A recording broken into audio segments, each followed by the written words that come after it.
Hey everyone, welcome to Bridge to the Bay with Dr. Veras. I'm Dr. Matt Veras, and welcome to episode 1 with my best friend, Kevin Bartman.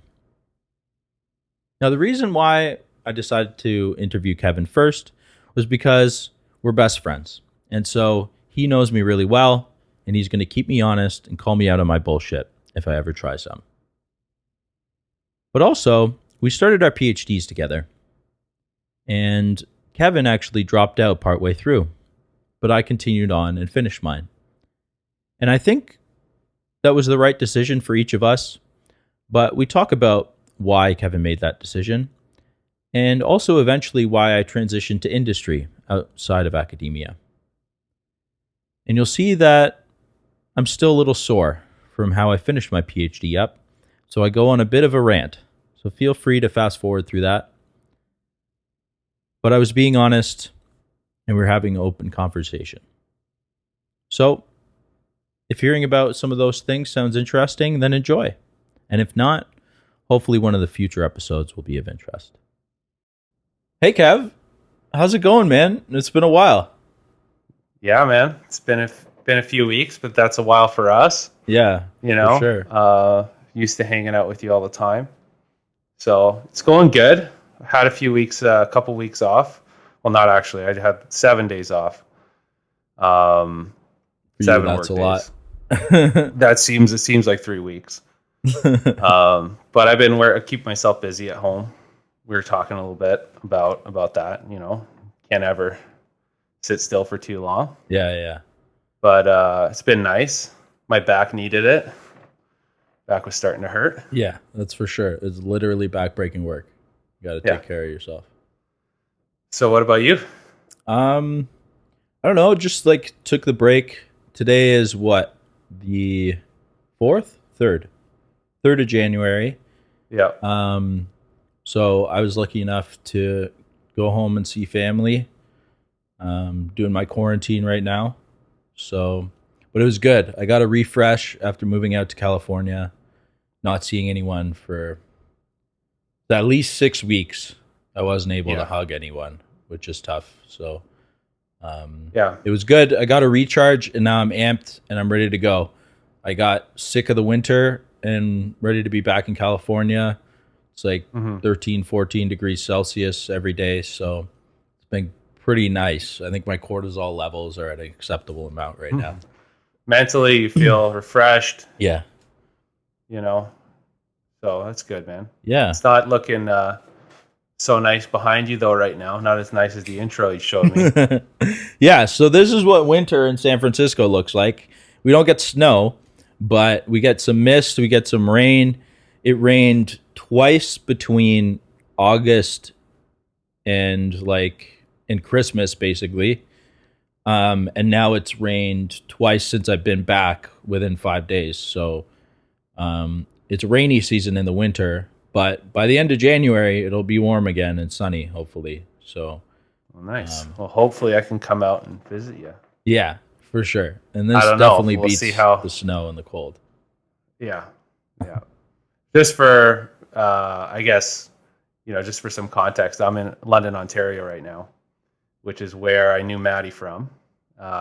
Went to school together, so I'm sure, we're going to talk about all that. But. Yeah, well, let's get into that now. So we did a little brush up. I'm in California, and I went back home to Canada for the winter break, but that's where you're at. So, yeah, how do we know each other? And maybe we can go from there and talk about where we really got to be good friends during our PhD, and then how we parted ways, and what that all means. Yeah. Well, I guess we lived in the same residence at first year university, and we didn't even really know each other. I was hunkered down doing my own nonsense and not really, making a ton of friends, and not really looking to make a ton of friends. But I roomed with someone who became a mutual friend, and then you ended up living with them in second and third year and fourth year, and I ended up living with other goons from another college, and then ended up living by myself for a while. And I kept in contact with my roommate, and eventually, I would see you on the couch watching Raptors games. Yeah. And that's, I think, what really brought us together at first, because, we both love basketball and both love the Raptors. Mm-hmm. And, Mm-hmm. and then we started watching lots of Raptors games together before. I think this was like or maybe third year university is when that started. Yeah. Yeah. And then we became really close, probably closer than I was with with my original roommate to begin with at that time. Yeah, for sure. Still really close with him. But, like we hung out together maybe 2-3 times a week, watching every Raptors game. It seems like in fourth year when I lived by myself, you'd come over. Right up the street. And, I could walk right up there. It took me like 5 minutes. It was great. Exactly, yeah. And we spent a lot of time together, analyzing the games, watching playoffs together, all that stuff. Yeah. And that was before we ever kind of worked in the same environment. And then just by random chance, it seemed like to me, crazy. We were basically like, I'm originally from Toronto, so a lot of my like friends back from high school and stuff I keep in touch with are from there. But as far as people I've known in London, I've been here for over 10 years. You were my best friend. So likewise. Yeah. So we became really close, and then just so happened, we were doing our own things. You were in biology or generalized biology for undergrad. Yeah. And I tried to specialize in genetics, but I couldn't get into one course. So yeah. Biology. Right. And I was doing something similar, but I was in the I guess the pre-med program, but it had like you can specialize, and I specialized in biochemistry and immunology. And so we never had any classes together, but we were in the same, learning a lot of the same subject matter. Yeah, there was overlap for sure, but yours was more like technical from a chemistry angle, and mine was more general and more like application based. More physiology. Yeah. Like, actually, you probably had a better pre-med education than I did. Yeah. Even though I was in that whatever umbrella of that program. Yeah. And then I ended up doing my fourth year honors thesis in the summer before fourth year. Mm-hmm. And did fourth year. We hung out. That was the time when we were hanging out. And you were in a lab doing a fourth year thesis. Yeah. At that point. Yeah, exactly. Yeah. And so after I finished fourth year, I decided I wanted to stay and I wanted to do a Ph.D. And so and I wanted to do specifically a Ph.D. Dental combined degree, where you do your Ph.D. first and then you go to dental school, and you do all of the admissions process within the first year of what would be your master's when you start it. Mm-hmm. And if you go through all of that application process and you get admitted to the program, what happens is, as soon as you're done, within 5, they give you 5 and a maximum of 6 years to complete the PhD. And then you just go right into dental school. You don't have to apply to dental school at that point because you've already been admitted. So as long as you complete your PhD portion in the first 5 to 6 years, you go straight into dental school. So that was the program I went into. And so that kind of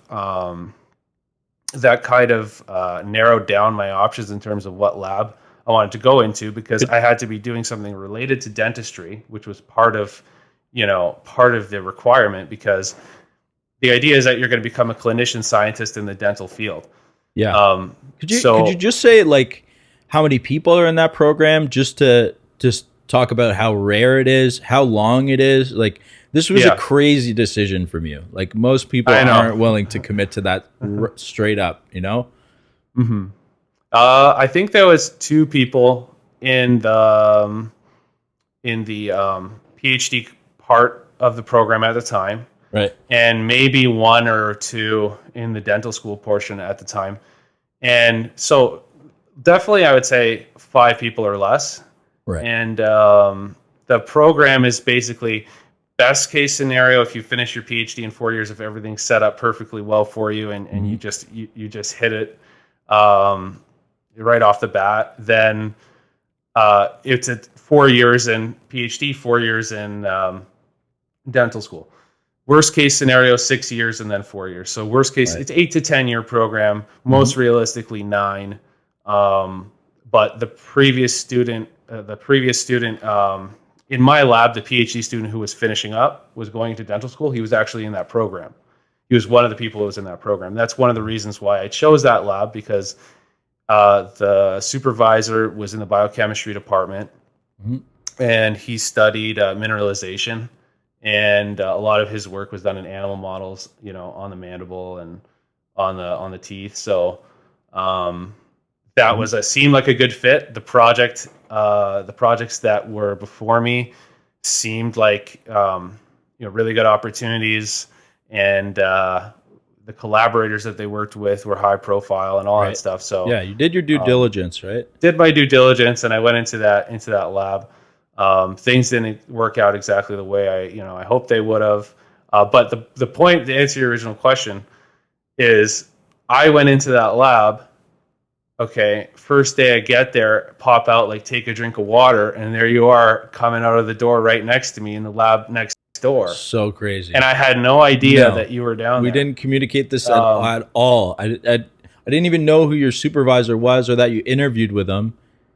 And literally on the same floor, like 2 labs over. On the same floor, yeah, like right around the corner. So now we get to work together every single day. not on the same stuff, but we didn't have a lot of our own equipment for the projects that I was doing. Yeah. And so I was constantly in your lab, especially for the microtome, for taking sections of the animals and everything. So I was in there all the time, and I felt like I kind of integrated myself in your lab because I was on an island over there by myself. Right. It was pretty much just you. Yeah. Yeah. And so, I mean, yeah, I don't know how much you want to get into that into that situation, but yeah, well, I think that's a good start. I mean, I just wanted to get at how ambitious of a program that was. It's ridiculous to commit to 8 to 10 years right off the bat. Even the kids that do a dual degree in medicine and a PhD, for instance, typically at least get some time shaved off of their PhD, right? Yeah. So there's a benefit to going in. This really was just, you didn't have to go over the application process partway through kind of thing. I like the security of it. Yeah.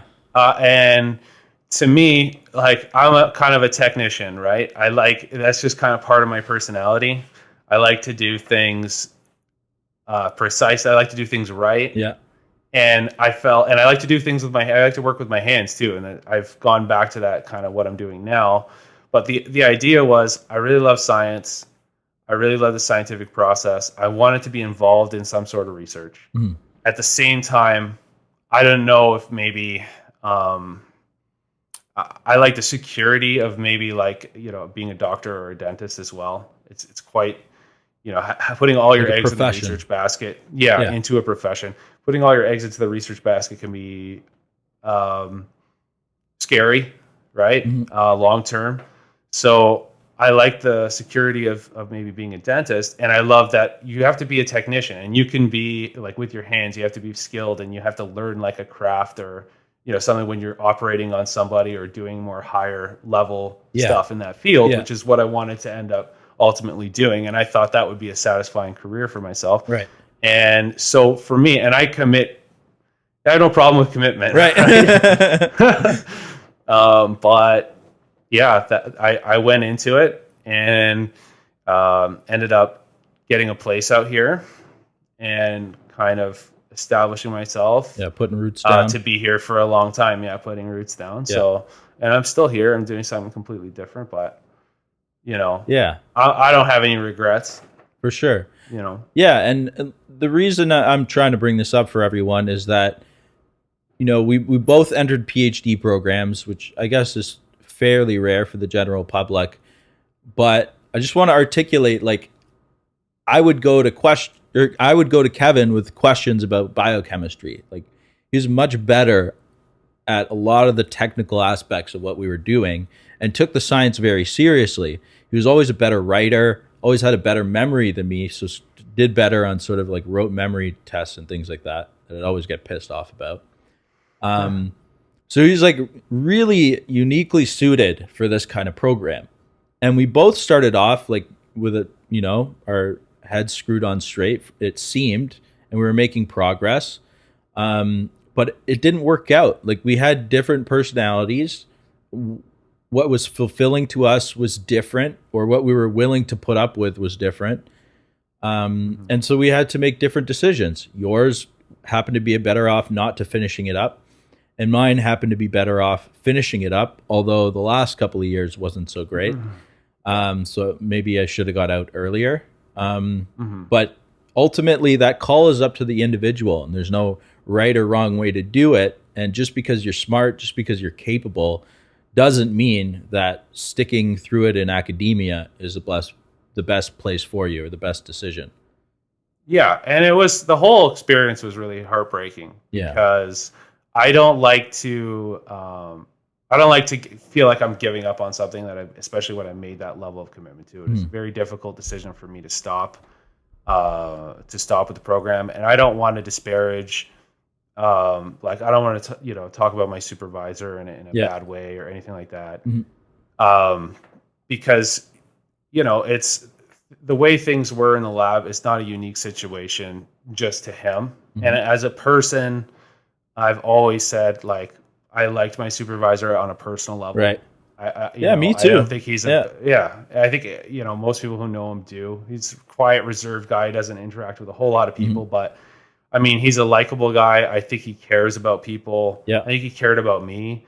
I just think I was in a situation where, things, and like I said, when I came in, the projects that, I don't want to get too much into the specifics of it, but the projects that were before me were really exciting. I got to use, I basically was doing genetic engineering, a mouse model to study the function of a protein using a virus, using live animal models. I got to his credit, he gave me the resources to, I had this idea to do a rat model for the same gene, because there was limitations of using mice. I wanted to explore using rats, and to get a better, larger bones, to be able to kind of, see things during the growth of the animal that we weren't really seeing in the mice because of some of the technical limitations of doing the experiments on such small animals. So, like, stuff like that was great.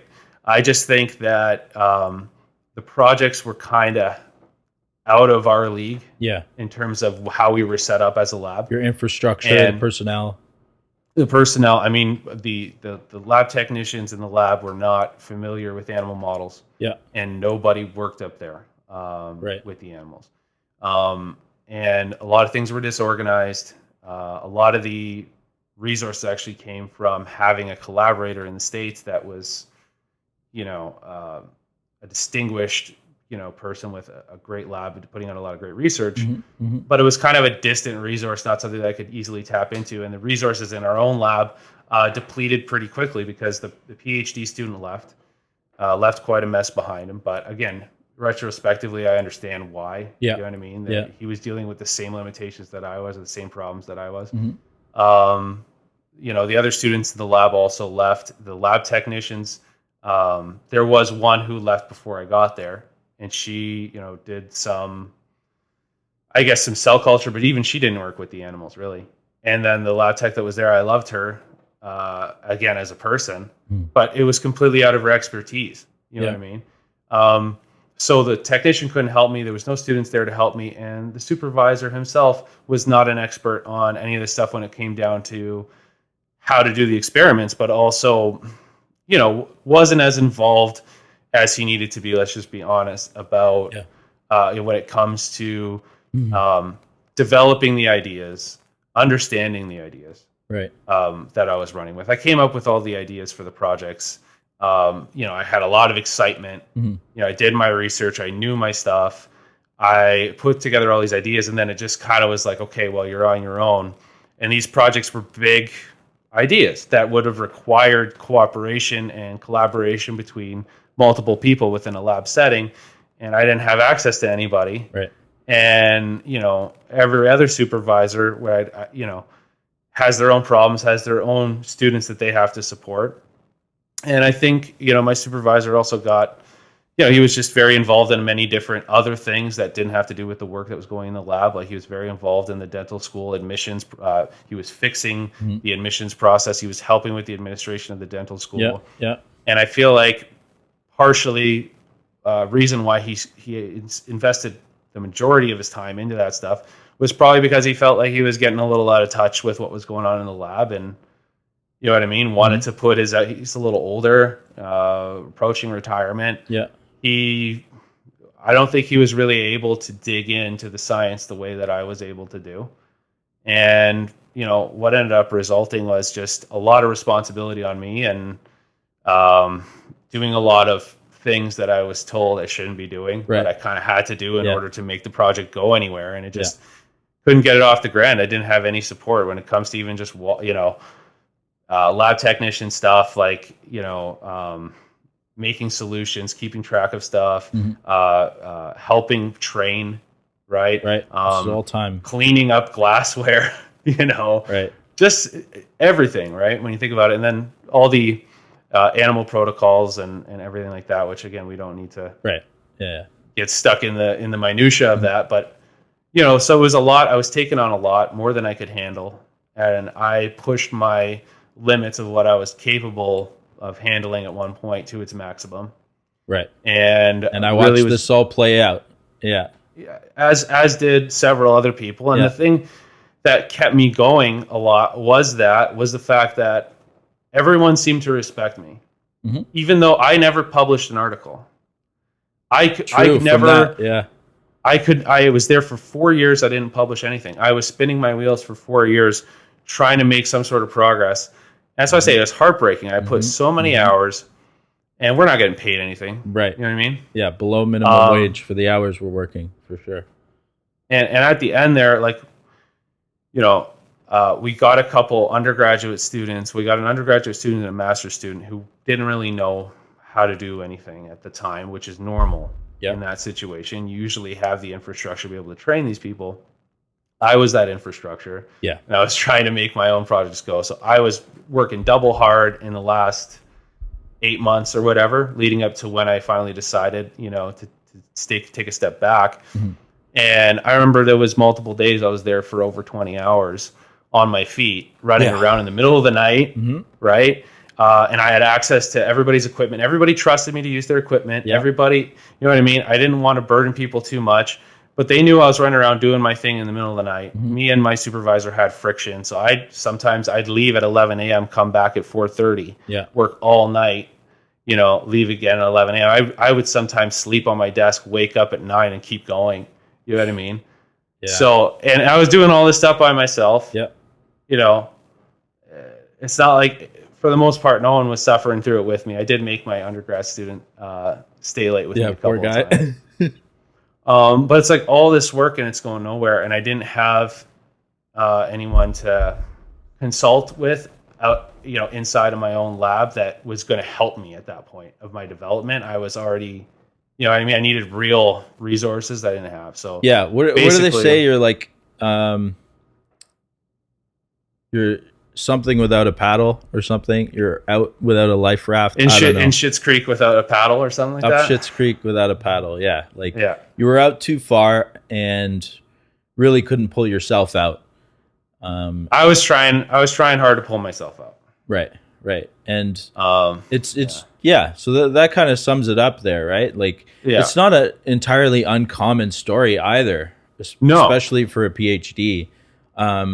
Which I think is sad in many ways. Like oftentimes we have some of the brightest people in our society try and enter a field in earnest. Like they really want to do great science, commit themselves to the work, are willing to work crazy hours, but really aren't rewarded or sort of commended for doing that. It's almost expected.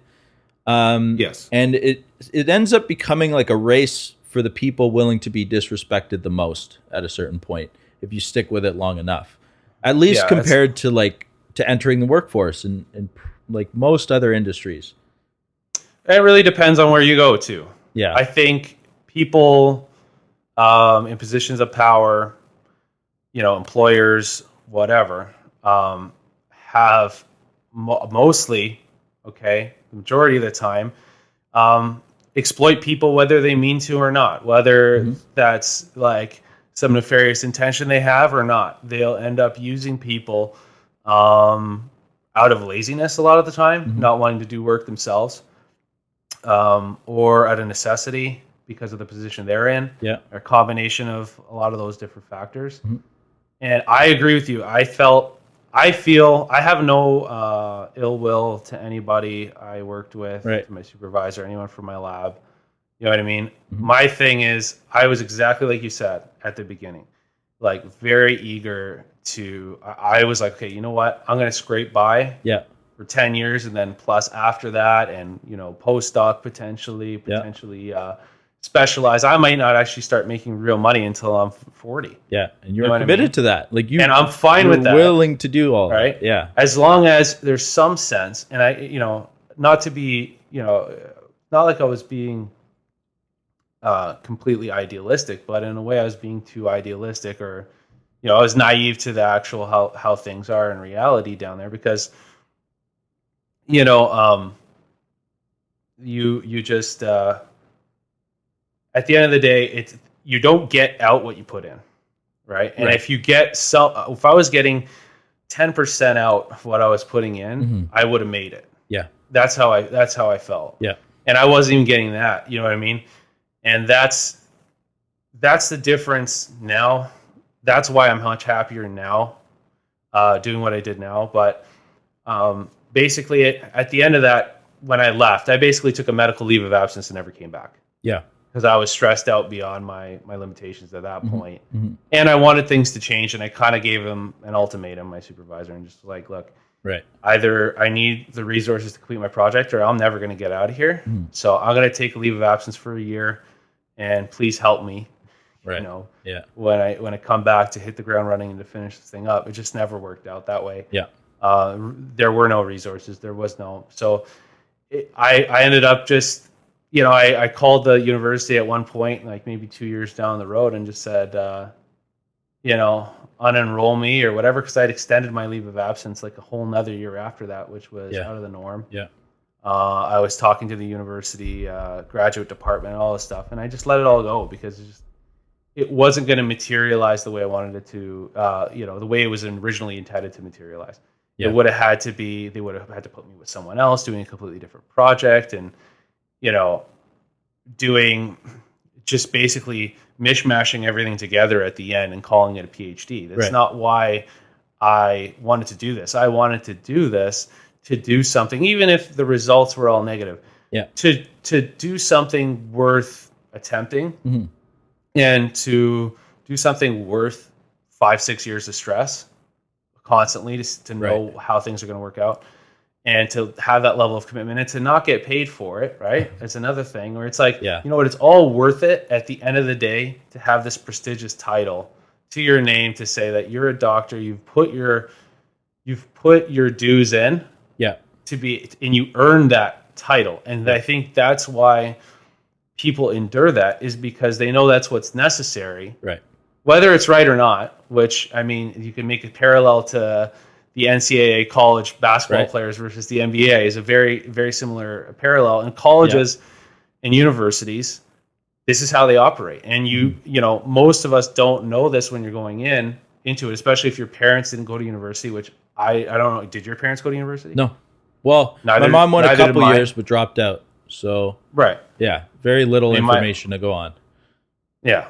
Same thing. My dad's a plumber. My mom dropped out of high school. So you know what I mean? Yeah. It's when you don't have that kind of somebody to tell you, look, like, it's not all rosy. Right. You know what I mean, this is what to look for when you go to a lab. And now I would tell people that while I was there, I'd be like, look, you're going to do undergraduate project, you're going to do a master's or something. Someone talked to me. I said, these are the things that you want to look for. These are the questions you want to ask. And if you don't ask them, or if they're uncomfortable questions for them to answer, then it's probably not the place you want to be. You know what I mean? Yeah, and it's tough because, for these kids that really want to do a PhD and pick a good one, it does take a while to cast a wide net to find the right combination of an enthralling enough project to keep you going, a supervisor that's compassionate enough that you'd want to work for through the tough times, colleagues that can keep you going on the day to day and can help you out when you need a little extra help. But then also the historical information of students going through the process and having a rewarding experience. And unfortunately, to have that right combination of factors, a professor that's a good scientist as well as a supervisor, it's So really rare. rare to find. It's so rare, man. Yeah. It's so rare. Really, and that's really rare. what's so sad about it. Yeah. Is that my story? Now, most people, even bad, labs that didn't have their stuff in order. Mhm. Okay. Yeah. Most of them were in a lot better shape than mine still. Okay. Yeah. So and sometimes, and that's just in the sense that you will be pushed along more so. And I was told from the beginning, look, this is going to be very independent on your part. Mhm. I was told that from the beginning. So I knew in that sense what I was getting into, but my personality, I want to take the lead anyways. Yeah. You know what I mean? Yeah. So I was like, okay, I have no problem with that. Most people would hear that and that would turn them off to some degree. And they ended up getting pushed through, and maybe they don't get accomplished what they want to get accomplished, but they just want to get that degree, and to make it through, but they're not satisfied with the experience at the end of the day. Right. And, forget whether the science actually tells you something useful, because most of the time it doesn't, and that's no fault of anybody. Yeah. Right. Yeah. It's whether the idea had merit in the first place or not. Mhm. But it's just unsatisfying for all the different reasons that we've talked about, because that list that you ran through about all these things need to be in order, maybe one or two things on that list would be close to par for the average lab. And that's why, if I had to do it all over again, not that I would, because I'm just saying, if I wanted to do that sort of degree again, I wouldn't do it at Western. I could have went to another school, to another lab in the States or something like that. And I could have found a lab and been way better off in that, because I feel like you've got to go for top quality. If you're looking at yourself as a prospect, or a lab as an asset, right? Yeah. You want to go somewhere where they're going to be able to put you to good use and get the best out of you. Right. Right. It's like going to a D1 college basketball school, because that's where the scouts are. That's how you're going to get drafted. And they can actually pull it off. Yeah. You want to go to a lab where you can put your level of like my ideas, everything I could have put out there, and it would have actually been doable. And we would have had people looking after the housekeeping stuff that I wouldn't have had to worry about. My time would have been much better used elsewhere. You know what I mean? Yep. I could have called on an extra set of hands if there was an experiment where you need an extra set of hands. You know what I mean? I wouldn't have to do things in 4 different waves over the span of 24 hours and not leave the lab, because I could have had someone working alongside me, stuff like that. So it's, when I look back and I see like all the supervisors that we got to meet, lots. I just got this hundreds. I would lots. probably say by the time I was done. Yeah, you more than I, but I was involved in the biochemistry department with the biochemistry club, and I know a lot of the professors in that department. Yeah, and my perspective going into grad school about this is like everything's at a really high standard, because this is the air of the environment is that. Yeah, if you're not in it yourself and you're looking from the outside in, this is something you want to be involved in. This is like the pinnacle, right? Yeah. When I left, I just felt sad a lot, mostly for the supervisors who had spent their whole lives in coming up from the same point that we're talking about. Yeah. Then getting your PhD, then getting a job. A lot of these supervisors, most of them are in very secure positions who have been there for a long time, spent their whole careers there. Are within years of retirement, a lot of the guys that I knew. Yeah. And if they were really honest with themselves, would probably tell you that it was a disappointment. You know what I mean? And you can see it.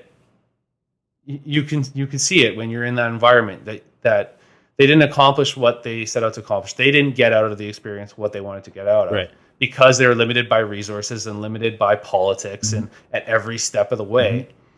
And that's the difference, between, finding a really good spot where they have the funding, they have the resources. At the top universities, this stuff does happen at a high level, the level that you pictured it being at when you go into it. You know what I mean? Yeah. And then you realize it's not that.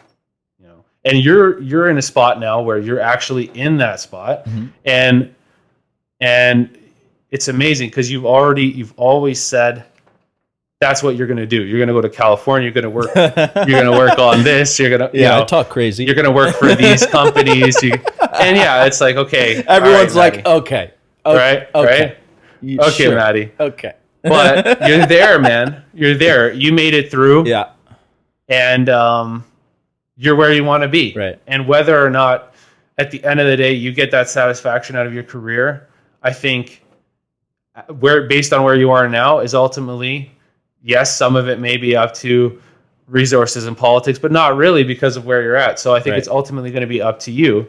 And that's the position that you wanted to be in, is a position where you're happy. You can get out what you put in. Right. Yeah. And that's what ultimately, at least in my view, the way that I view the world, that's what happiness is to me. Right. Whether it's in your job, whether it's in your relationships, those are really the two most important things. Right. For me in my world. But that's, if you get out what you put in, that equates to happiness for me. Right. And I always putting a lot out, or putting a lot in, sorry, to whatever I'm doing. And now at this stage in my life, I feel like I'm getting out what I'm putting in. Yeah. In my relationships, in my job.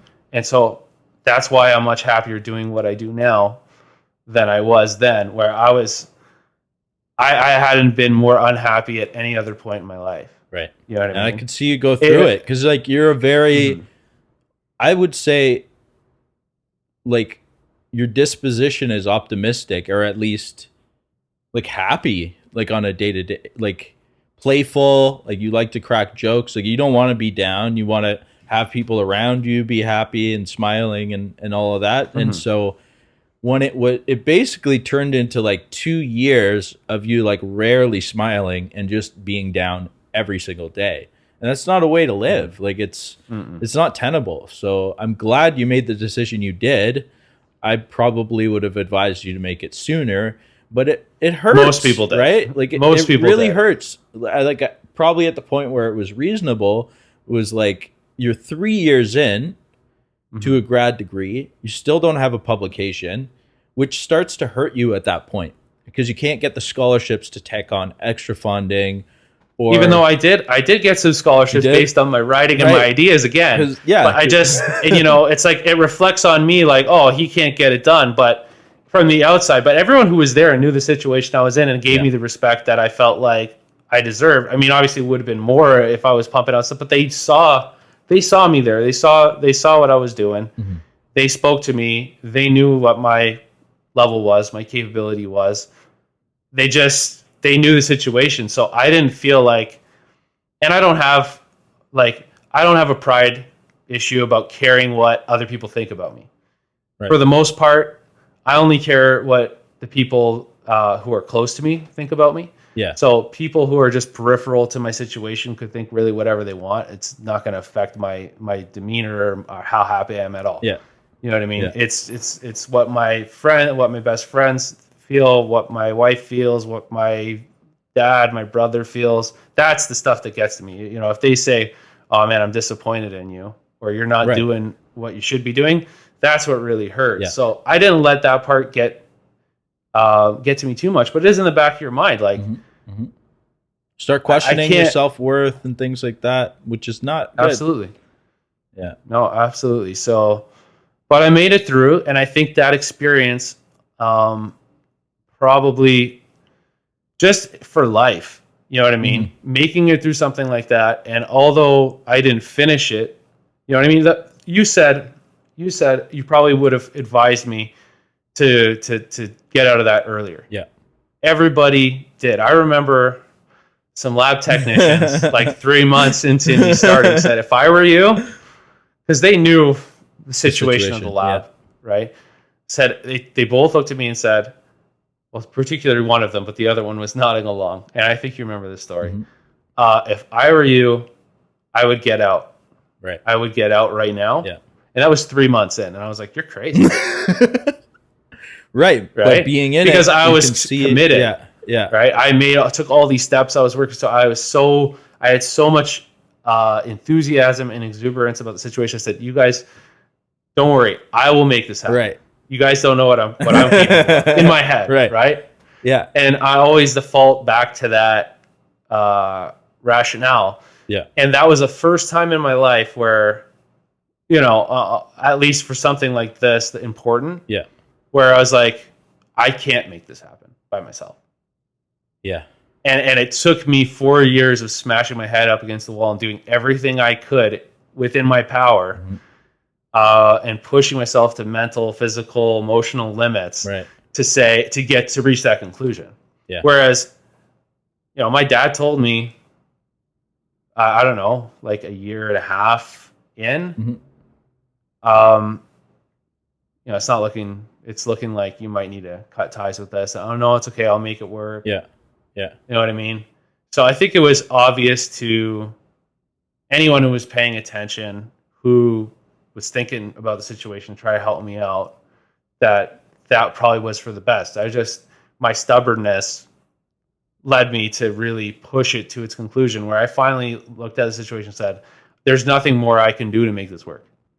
Yeah. And that was the time that I decided to back out. And that was hard to deal with, but it was, honestly, if I didn't do it like that, I feel like it would still chew me up. I don't think about it. Right.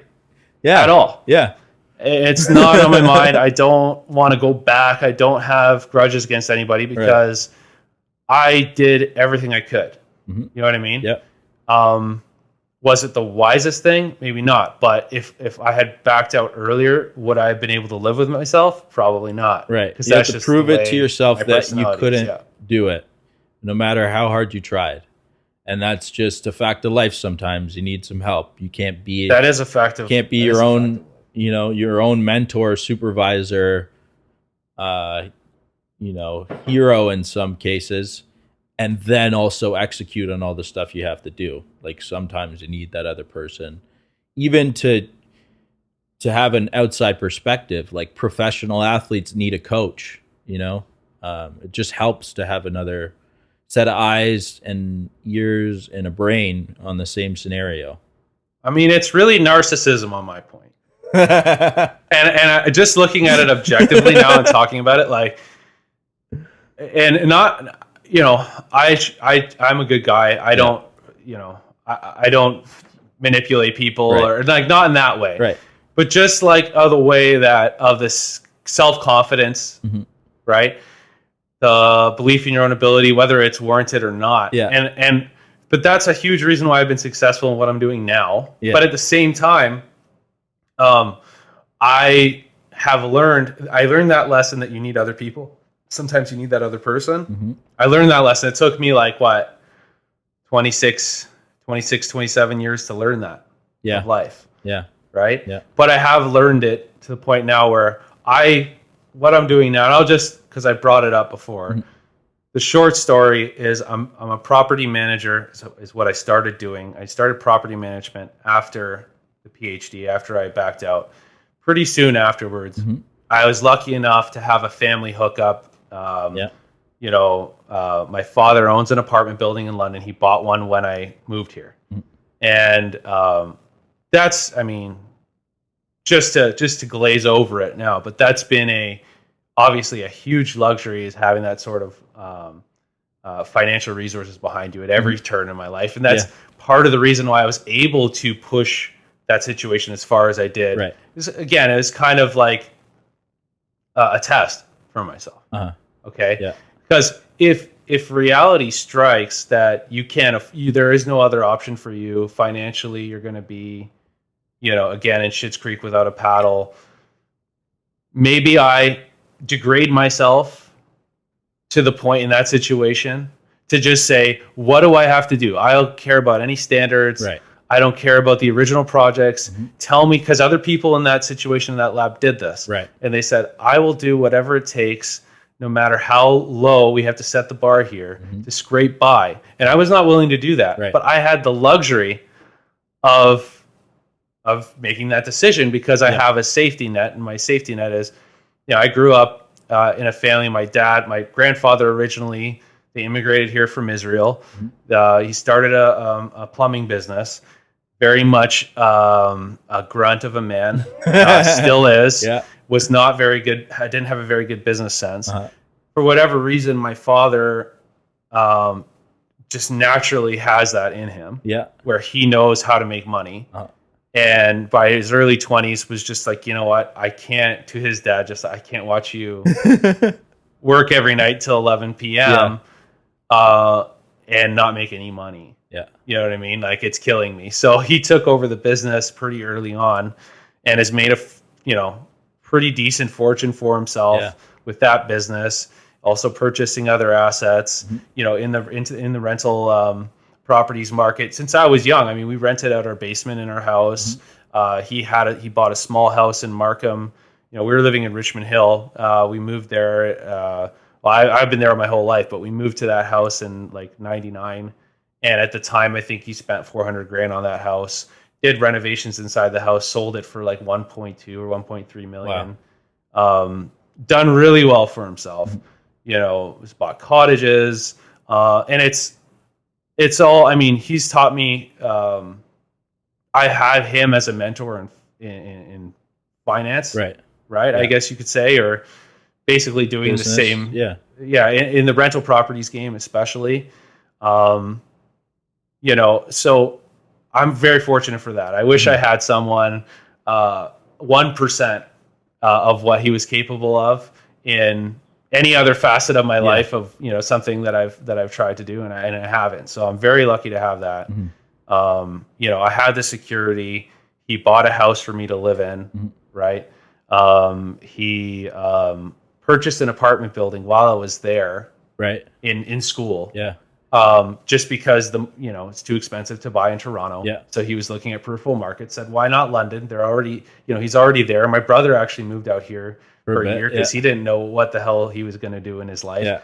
And he was going through an existential crisis. So he had to come out here and basically vegetate for a year and a half and get his mind right, and then go back. He went back to Toronto, but when he moved out here was around the time my dad purchased the apartment building.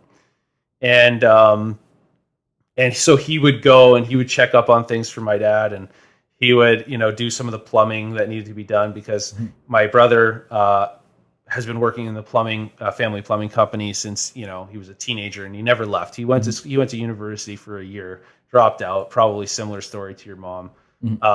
I knew that plumbing was always there in the background for me. I had grown up every summer, working in the truck with the guys, and I knew I still retained everything. This is something I grew up doing.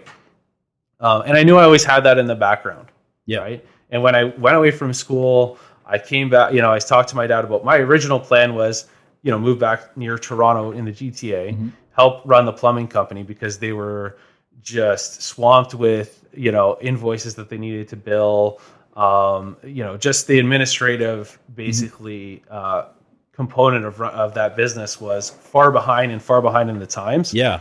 And I had started to come up again with ideas of how to fix that. And I met some resistance from my brother, who's very old school, very anti-technology, to the point of it not being something that's explainable. It just is what it is. And so we started to have friction over that. And, me and him are so close that he just, what?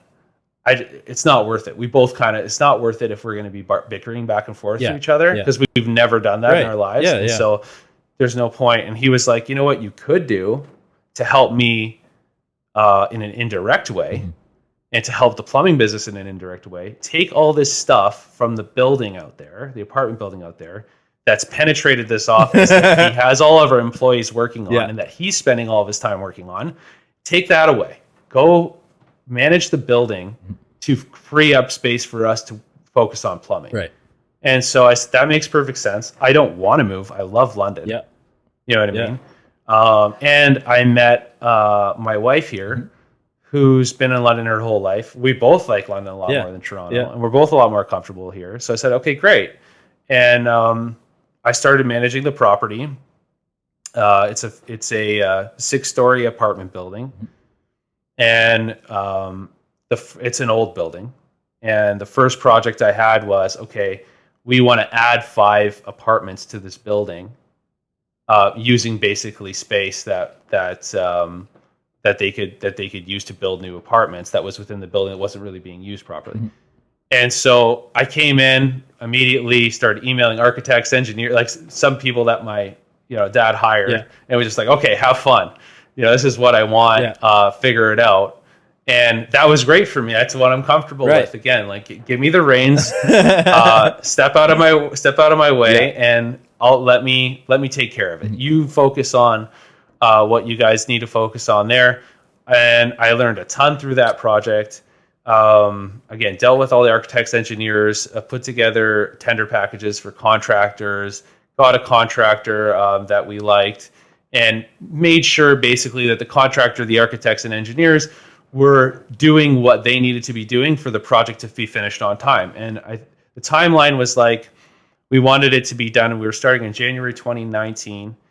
I came into the fold August 2018. For the first few months, I just did whatever, learning very basic stuff and on a part-time basis, 15 hours a week, just kind of checking in, meeting the superintendent, seeing how things operate in a property management situation. Mm-hmm. And then, I got this project thrown on me like in September, maybe. I think that sounds right. Went full force. Construction started in January. All the permits and stuff had to get approved first. And then the target was like May or June or July or something like that. But we hit the target and rented the apartments in 3 weeks after they were done. And was an amazing success. And by that point, I was like getting good at it. Yeah. But I was still maybe like 25, 30 hours a week max. Just for the property management. I was also changing all the systems, so the way that the communication, the record keeping, just the way things were done kind of on every level. And just my dad's involvement just went way down, which is what I wanted, because he's too busy and he's also not technologically savvy enough to come up with the efficient ways to kind of run that the way that it should be.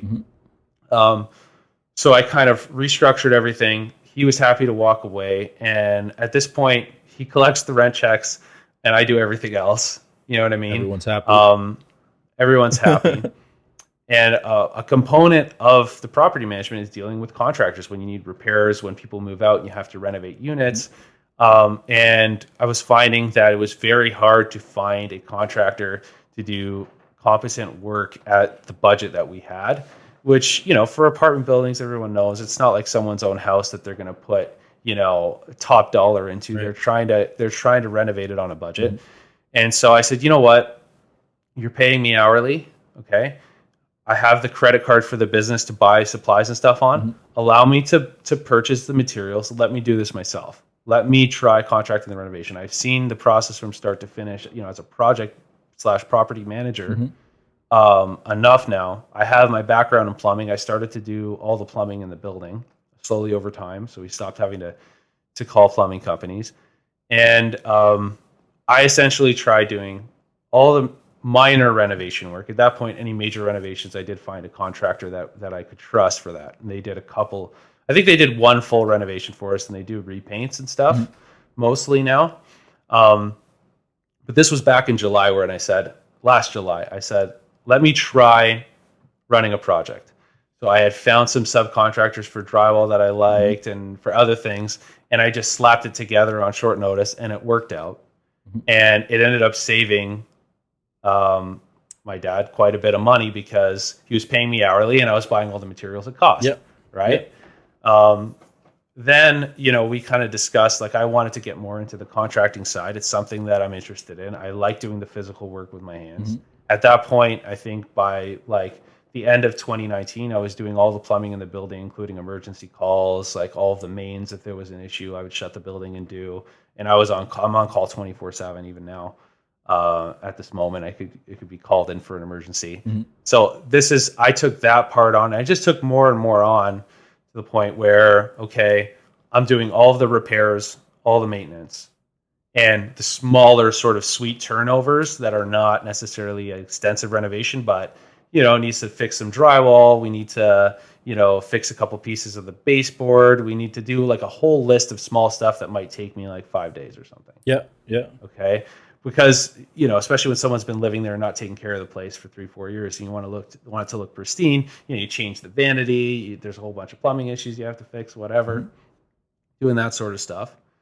And at this point, and then I started my own corporation in December of 2019. And from that point on, I started purchasing the materials myself. I had saved up some money to invest into my company at the beginning, started opening up accounts and everything like that for purchasing materials. And I was still doing everything myself for about 6 months. Yep. And again, I was getting out what I put in, but I was literally working when I was not sleeping, pretty much. Like it was like that pretty much from July 2019 to June, pretty much for a whole year of really just killing myself. And I was attempting, I was, again, that narcissism where it's like, I can figure it out. You know what I mean? Well, if I was in the lab figuring this stuff out, I could figure out drywall. I could figure out tile and carpentry and all this stuff, right? Yeah, it's really funny you say that because there's a lot of parallels where sort of on your own in the business world, you can throw yourself in it, but get rewarded. Whereas in academia, you're still going to throw yourself in it, and you might be out there with no reward in the end. At least what you're doing now, something will come of it in the end. I mean, I was getting more out of it the more I did. Yeah. The more hours I worked, the more money I got paid. I wasn't doing anything with the money other than putting it in my bank account. And I was already able to pay my bills. And then once I started my own business, I actually lost money, but I had built up a little cushion before I started because, you have to wait 30, 60 days before you get paid again. I hadn't yet done a full renovation, but I see some coming up on the horizon. Some people are moving out where that's going to need to be gutted, and I want a piece of that pie. I want to, I see the invoices going out to these contractors. I want to make that money, right? Yeah. And I could do a better job, and I can do it at the cost that my dad wants, and I'm fine with doing that because I'm not subcontracting any. My costs are lower than the other contractors, which is why I'm able to offer a better price. So I ended up hiring my brother-in-law, and there's a lot of family. The family business concept is in my DNA. Yeah, you know what I mean. Yeah, it's funny. But you can even have the parallel going back to your grandpa, right? That sheer force of will and brute strength. Right? That's where your hard-headedness is coming from, where you think you can do it all yourself. Because you almost can, but you can't quite. Right? I mean, everyone reaches like their capacity, right? And at that point, you look at what you're doing and you go, okay, I don't need to be doing these things. I can teach someone how to do these things. Yeah. You know what I mean? Yeah. And it's always like the thing my brother struggles with is investing time into your employees, right? Because it's going to slow stuff down. I'm already so behind. And it's like, well, that's true. I don't want to be in a position like that. Yeah. So I just took the approach of, okay, can I afford to hire someone? I'm not really sure. I just kind of went for it. And obviously, knowing him, being my brother-in-law, he didn't really have a lot of direction in his life. Not a lot of ambition, but I knew he just kind of needed an opportunity. And I've been given so many opportunities in my life by my family. I kind of wanted to pay that forward to a kid who's kind of struggling, struggling with family a little bit, relationships, struggling financially a bit, not knowing what he wanted to do, needed to pick me up in a lot of different areas of his life, to for his own personal growth. And I could see that. And, at the age of 23 years old, okay, I already had so much mentorship and so many opportunities and stuff that he hadn't really had. Yeah. And, I kind of took him under my wing, and he still doesn't, he's still fine with just chilling out at home. He doesn't live to work like I do, but he's, he's grown so much since I hired him back in June, just maturity wise, and he's got great character. He really didn't know technically what to do very well. But he just, he's got great character. I told him my three main things are, I don't want someone who complains. Okay. I want you to show up. Yeah. I want you to work hard and not complain. Those are the three things. Yeah. If you can do that, I don't care what you know. I don't care if you have any experience, right, because I can work with that. Right. And that's exactly what he's been. That's great. And he hasn't learned any bad habits working for somebody else. Yeah. Yeah. Right. And he's come along so far. And I ended up hiring his girlfriend as well, which is risky, right? Yeah. I mean, if they don't stay together, then what happens? It's very awkward. But they're such a tight couple that I took a gamble on that and saying, I think these two are intertwined pretty hard, and I don't think they're really going anywhere. Yeah. And she helps me out. She's like my kind of like personal assistant / assistant property manager. Yeah. Administrative assistant. Yeah, for sure. Administrative, but she also does stuff on site. Like she answers all the phone calls now. I got her a cell phone. Nice. All the phone calls go to her. All the text messages. We share an email inbox, so she screens the email. She kind of like has her finger on the pulse of what's going on. Because I'm always, I like to dive deep into one thing and get that right. And now it's different. I can't do that all the time, but so I had those two, and then my buddy from Toronto ended up moving out here because we'd be talking on the phone. He had his own little mini construction company in Toronto. It was just him and one other helper that he had, but he was mostly doing decks and fences. But he had at the time, but he had experience doing working in custom homes, and he worked for many different companies. He'd been in it for almost 10 years while I was in university, right? Right. And that's the other thing about going down the rabbit hole of academia, right? You're so committed to this one thing. And actually, all these skills you have, being able to manage a team, being a leader, being able to identify in a person what they need, that little motivation, that little umph, or even just inspiration to get them to do something productive, then they see a reward, they see a benefit, and it builds up their psyche, and then they're even capable of more. You don't get the opportunity to intervene in an academic setting in that way. Whether you're capable or not, it's not rewarded, and it's not encouraged to hire other students, to train other students, to take on more of a leadership role, to plan projects.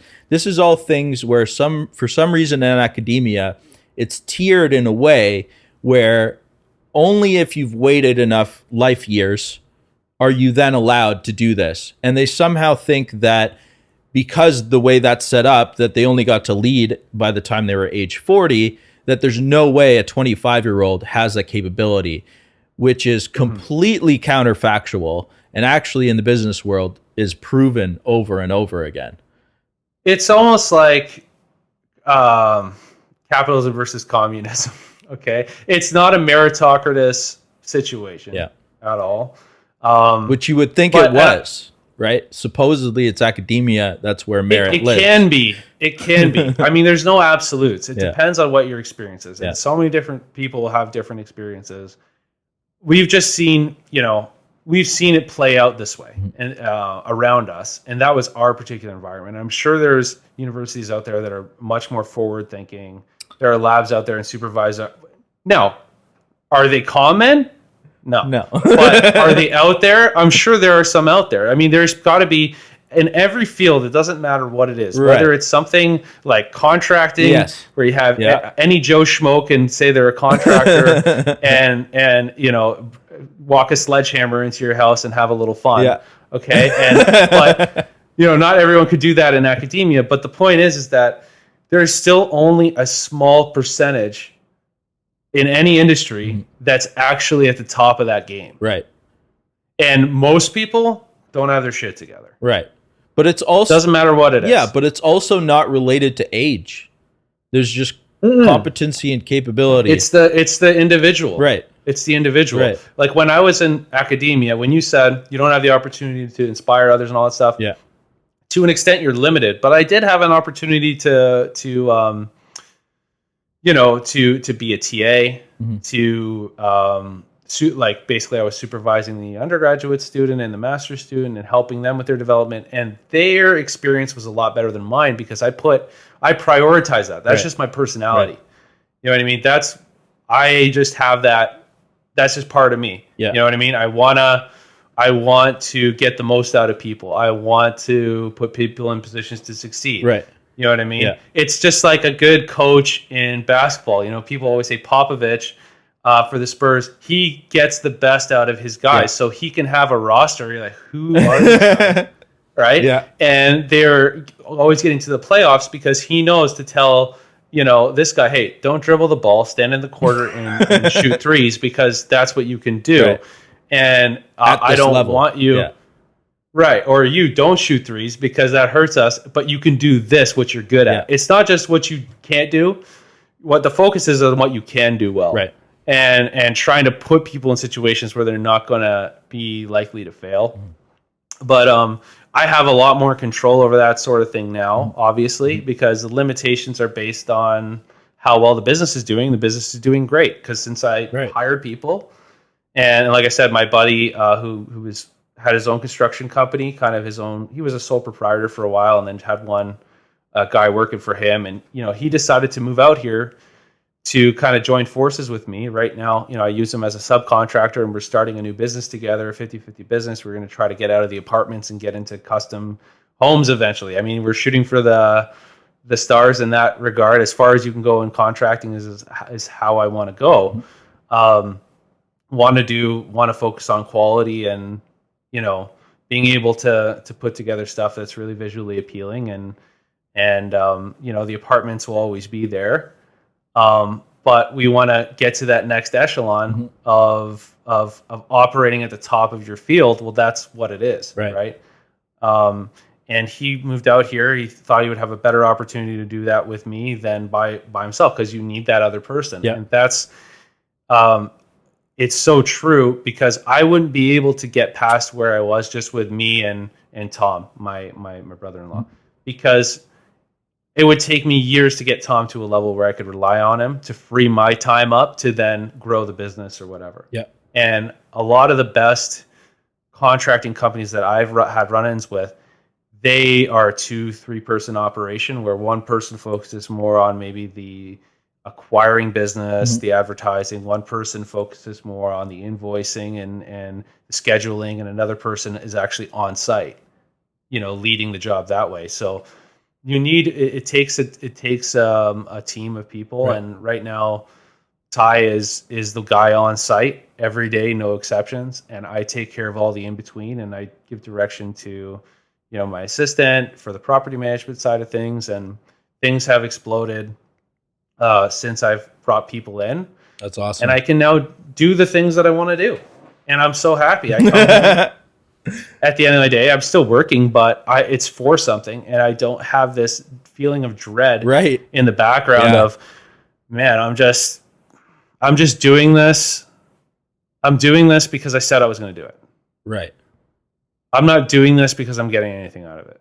Yeah. So, you know, all the little work I do, all the extra hours I put in, doing spreadsheets or whatever, you know, it ends up having some sort of effect that's positive for me. So yeah, that's my story. I mean, it doesn't get, you know, there's not much to it other than that. I spit it out as fast as possible, but yeah, that was a great summary and exactly what I wanted to get at here. It's you built something. A little bit you built something because you're capable of doing that, and actually, that's quite rare. Just like what your dad had, where he had this capability that not everyone can. That's why he's super successful. He distinguished himself from everyone else trying to do a similar thing. And you have that ability, but you were handicapped in this environment you were at where you couldn't use that ability, and where in the rest of your life, those skills help you accomplish all the tasks you're doing because you can have this oversight. You can see how pieces fit together and how people fit together.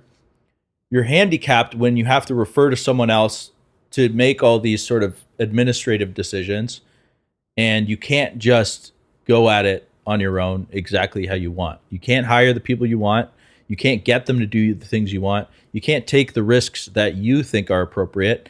And at a certain point, when you can't do that, okay, sure, that's fine. You understand sometimes you just got to bite the bullet, put your head down, nose to the grindstone, do something earlier on in your career so that later on you do have more independence.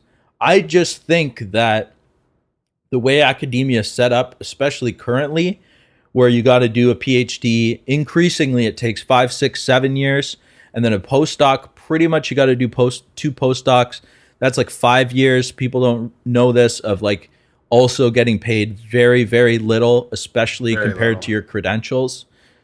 Like you're basically asking, again, like really bright individuals, capable individuals, to sort of lease. Suffer a Yeah, little but they're like leasing their good years, for something in the Yes. end. But like it's getting longer and longer, and the rewards are getting smaller and smaller, and the bureaucracy keeps growing bigger and bigger, so you can do less and less things.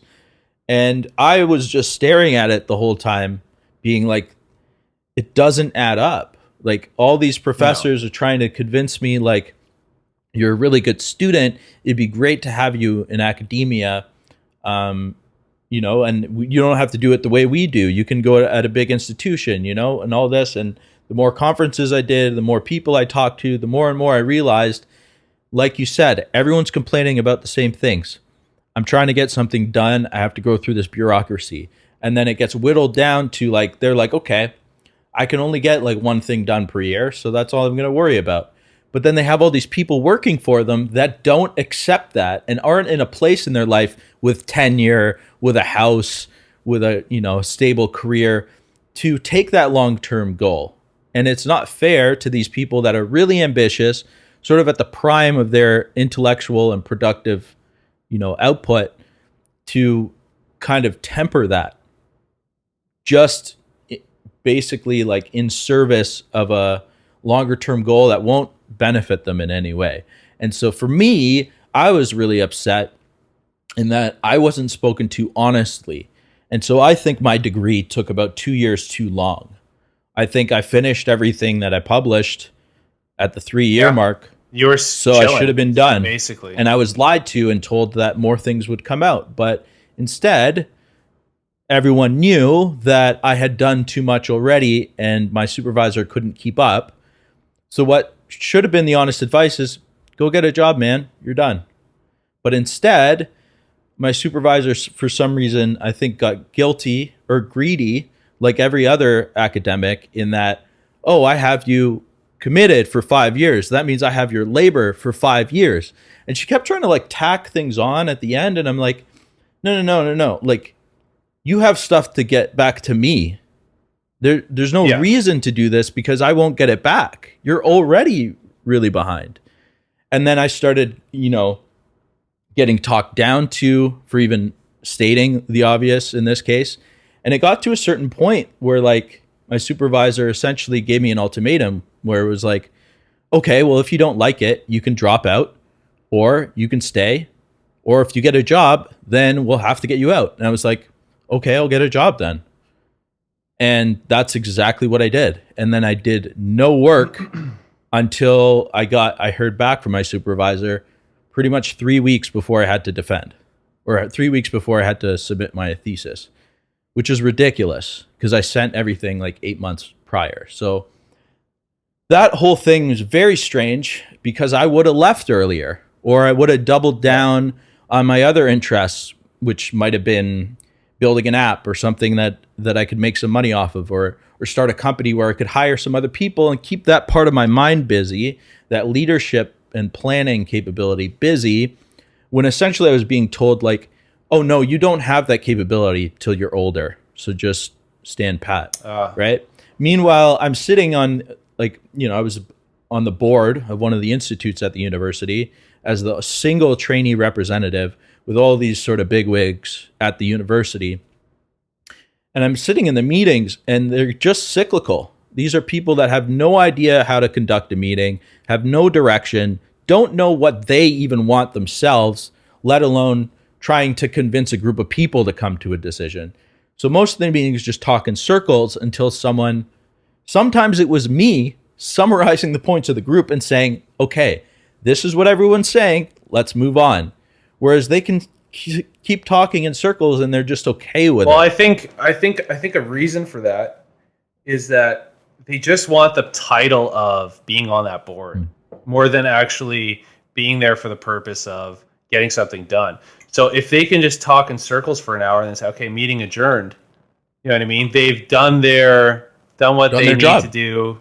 They've done their job. They don't actually want to get anything done. And this is the problem in academia. It's every, like you're saying, and this is pretty much every supervisor that I interacted with ended up, whether they wanted to originally or not, getting involved in some sort of administrative position that it didn't end up giving them any sort of fulfillment. Yeah. It just looked good on their resume. Mm-hmm. And so ultimately, even in their 40s and 50s, they're still doing the same, they're still putting in more than they're getting out. And that's why I said I look at a lot of these people before I left or while I was there and said, like, they're sad people. Yeah. They're not happy because it doesn't change. It's not like once you get to that level that they say that you need to be at, that all of a sudden, you can do whatever whatever your heart desires. You can explore, these avenues and you can make things happen. No, because now, someone above you is telling you, actually you need to spend this much time doing administrative stuff. You need to spend this much time doing teaching, which, okay. Right. But all these things that are created for the purpose of making each other look better than they actually are. Okay, or more productive, or more prestigious, and that's why when you go into it, you think that's how it's going to be because that's the appearance that's been given off by everyone involved. And whether or not you have good intentions to start with or not, ultimately, if you stay in that system, it's because you've conformed to that way of doing things at some point. Yep. I wasn't able to, and neither were you. Okay, I left outright. I didn't have an opportunity to finish my degree. Yeah. Luckily, your situation, I mean, this could happen. What happened to me could happen to anybody. Right. Really, the way that things were presented to me. Yeah. Okay. You luckily, in the early years while you were there, it was a great lab relative, to others. You were able to work on things. You had lab tech support. Yep. You had Ph.D. students around you who knew what they were doing and could give you advice and who were willing to help. Your supervisor was also excellent at that stage. For sure. And you were able to pump out a ton of work and be highly, highly productive. Yeah. And like you said, you sat there with the work that you needed to complete your PhD for a ridiculous amount of time waiting for that feedback at the end. Yeah. Right? But I mean, I kind of forget where I was going with this, but you had that at the beginning, okay? And you were able to get enough, I think is what I was trying to say, that you're actually able to finish and still get out. Yeah. Right. And now you're out and now you're in the same, in the most basic sense, you're in the same environment that I'm in. You're in the business environment. Right. You're in the real world. Yeah. You're working for a company now that is motivated by, of course, they're motivated by, trying to do research that's going to help humanity, but they operate off of profit and loss. Right. Okay. So, there's goals, there's direction, and there's people that need to make decisions. So it's unacceptable to say, okay, we're just going to think about Let's just do this super inefficiently. Right. Let's talk in circles. Let's waste time. There is no wasting time. Right. There's if you're not getting stuff done, it's people like you and I who work there or should be working there. If they're a successful company, they will be people like that working there. Yep. Because you need people like that in order to get stuff done. Right, exactly. Especially doing what you're doing. Right. So you've landed in the perfect spot. You got to work your way up the totem pole over time, which I'm sure, again, if you put in what you get out, which is the theme of this podcast, I'm sure you will climb that ladder. You're with a lot of other smart people who are also trying to climb the ladder, but you have that narcissism and self-confidence that I do, of course, which is one of the things that unites us. But the thing is, that narcissism and self-confidence doesn't conflict with each other. For some reason, we're just totally accepting and complimentary and happy for one another to just, live in our domains, help each other when we can.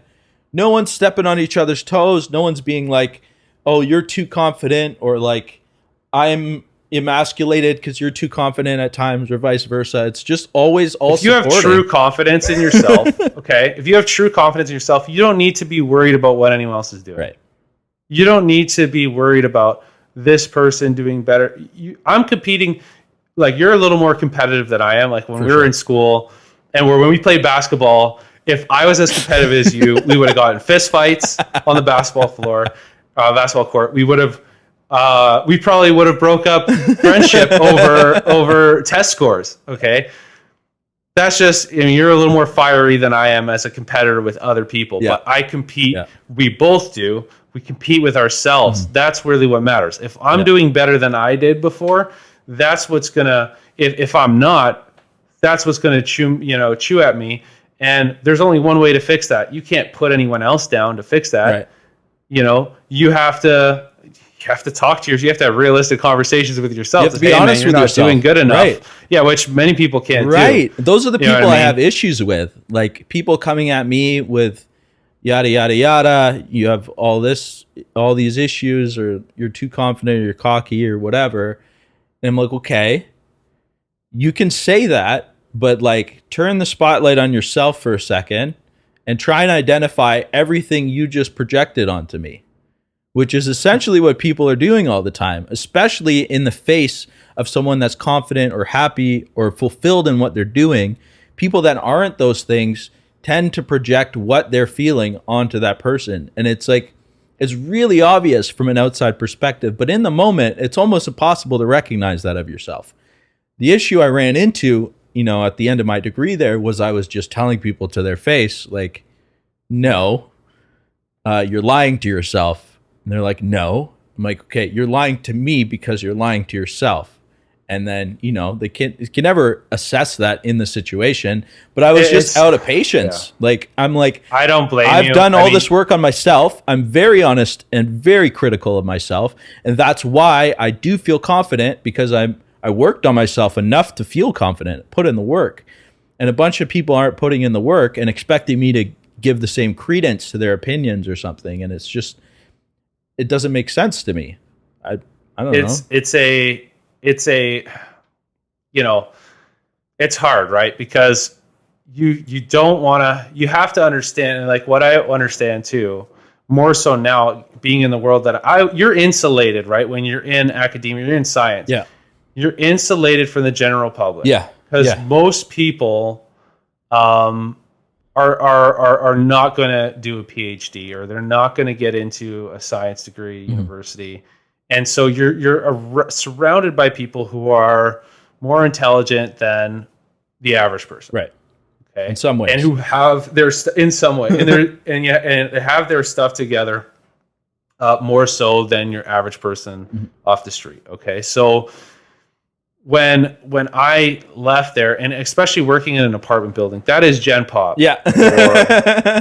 Okay. And this is not a luxury apartment building. Right. This is a blue collar in an average population. Yeah, in a very blue collar town. Yeah. And but I grew up in the plumbing company, working in government housing buildings and seeing, true horrors, okay, on a daily basis. So this is something that doesn't faze me, but the point is that now I'm working in this environment, it becomes increasingly apparent all the time that maybe the capabilities of you, and I don't like talking this way because it's so pompous. Yeah. Okay. But the capabilities of you and I are not the same in the average person, and a very small percentage of people can do what we've done, and we're blessed to very be that blessed. I take that as I'm very lucky to be born this way, but I better do something with it. But the thing is that when you have people who are not, and we see things on the same level, and that's why we've connected so much. Of course, we want the best for each other. We're both good people. We can be seen as overconfident, or I think you may be a little bit more, because you're more upfront about it. Oh, for sure. I'm more in my head about it and introverted about it. Yeah. But And I won't let that out. See, the thing is when you let that out to people, it hurts them because they can't understand it, right? Because they only understand it from their point of view. And if they're not someone like you, they just won't register, right? So they want to do whatever they can to keep everyone on the same playing field because that makes them feel secure. Yes. Right? Yeah. When we're not, right? Yeah. And that's what the business world allows people to separate themselves out from the pack by, getting, again, you're still, if you're working for somebody else, you can still be suppressed 100%. And you have to find the best situation for you. I think you've done that. Yeah. In your situation, I mean, I've taken advantage of the opportunities that were before me and made the best out of them. That's how I look at it in my situation. I'm happy doing what I'm doing, but the opportunity was there for me. You went and found out the opportunity and seeked out the opportunity that was best for you. Yeah. And I hope that it turns out that way because, as we know, things aren't always as they appear. Yeah, that's one of the, at the beginning. But I think that you've put yourself in a position where, I mean, if this doesn't work, I mean, if this isn't the situation you wanted, then you know what? The whole thing is just damned. Well, then I'll do something my own. But that's the thing, you'll right? do something. I was very close to just buckling down and starting a company myself before I moved out here. I was weighing all my options after the Ph.D. And it's, I just became more and more aware that, people in positions of power or authority or like business leaders, scientific leaders, none of them had more capability at leading than I do. They may have spent more time in the domain and have some more background knowledge or have the years where they've met people in person and can synthesize who these people are. That's valuable information that I need to tap into somehow and respect that, right? But I also need my place to roam and run, basically. So, I need that space to design projects and lead a team myself. And at Calico, it seems like they will allow me to do that. But I've also been honest with them as well in that I don't want to be a bench scientist forever. I want to be in the executives within 5 years. That's my goal. And if that doesn't work out, then we'll probably go our separate ways. But they were honest with me up front too. They're like, those positions might not be at Calico at that stage, but we're happy to train you and you can go across the street to any one of our competitors and they'll hire you. And that's understood in the system here, right? And startups can also capitalize on that because they're allowed to fail and the people that work for them can go next door and get another job, right? Yeah. So they can afford to set down roots, support a family, and not have it hanging over their head that if they fail, then their life is ruined. Whereas I found in Canada... You become a free agent. Right. And whereas I found in Canada, especially in the biotech scene, there's just no pharma companies there. There's no venture capitalists in the space there. And so, okay, maybe you do find venture capital for your cancer diagnostics company, for instance, which is something that does exist in Ontario, for example. And there's a couple of them, but still not very many. Even if you can't get the tag-on funding to make the company successful. So those Canadian companies always get bought out by the American pharmas anyway. So it's that lack of infrastructure that everyone suffers, and the Canadian economy can't grow because of it. And vaccines are delayed because they don't make things in the country anymore, where they drove pharma out on purpose back in the day. Brian Mulrooney did, making it very difficult for a company to have a physical location for tax purposes, essentially. And, I think through all of these things, and my scientific colleagues don't necessarily do that. A lot of them are very satisfied with picking apart the really tiny problem on a small molecule like they can't even see, and they'll spend their whole life on it. And that's great, but I know that won't be fulfilling for me long term. Is it important for anything? That's almost secondary. And I know like plenty of supervisors who charted that path. And you know what? I would be a guy who, if that's what I was doing, I'd hope, I would try to pick the right subfield and the right molecules to look at. But that's what I was about, man. Is just getting lost in the details of stuff. Yeah. And being a technician. And there are people like that. There are different types of people. You're not that person. Not that you can't execute Right. technical. I can do it That's for not what a I'm talking time. about. But I mean, it's not as fulfilling to you in and of itself. And so there's, I think that, like you said, you put yourself in the right environment, right? And if it doesn't work out, you become a free agent. Yeah. Okay. And now, if you are bringing, let's say it's not the right fit, but you're bringing to the table a certain package that's going to be wanted or required by somebody else. I mean, there are other Popoviches out there in every industry Right. who will see that and put it to the right use. And if ultimately you go through your, and I'm making obviously an obvious parallel to basketball here. Yeah. But if you go through your playing career, okay, and you start, and you get as far as you can with that, ultimately you can start your own thing. Yeah. Okay. I know. I mean, you're going to do everything. You're going to take all the steps that are necessary in your mind to get that done. And I have confidence in your ability to make the right decisions and to do your homework and to put in the work like you always have. So, I just, it's been hard, obviously, being isolated out there during the pandemic. Yeah. And there's a ton we want to talk about still, which is funny because we had a list. Okay, we haven't even got past the first question on the damn list. Yeah, basically. Okay? Basically. Okay. So I think that, I mean, we're at an hour and a half right now, because I know when we started it was 2:50. Now it's 4:20 my time. We shouldn't do a 3-hour podcast. Yeah. I think we should. We're at 1:33:50 on my audio time here. Yeah. I think we need to talk again. I think this was really fun. Yeah, I agree. And I just wanted to close by saying that where you are now, like what I was touching on there, getting to the place that you wanted to get to over the past few months, and you had a relationship that went long distance, and that was hard on you. You had some family issues going on that were hard on you. Emotionally, you were not in a great place. You and our mutual friend had a falling out. Yeah. And that's been hard on you, I'm sure. No matter how much you want to admit it or not at certain points. Yeah. But it's probably very hard to deal with. Yeah. It's hard for him to deal with. It's hard for me to deal with too. Because I don't like to see my friends at odds. But, all these things are going on, and it seemed like the work was, your job hadn't even really started yet, because with COVID during the pandemic, you needed to stay home. You're doing a lot of things virtually. You have all these things going on in your personal life that are kind of dragging you down, and you're out there alone. You know what I mean? Yeah. And you can't even go out and meet people because of the pandemic. Yeah.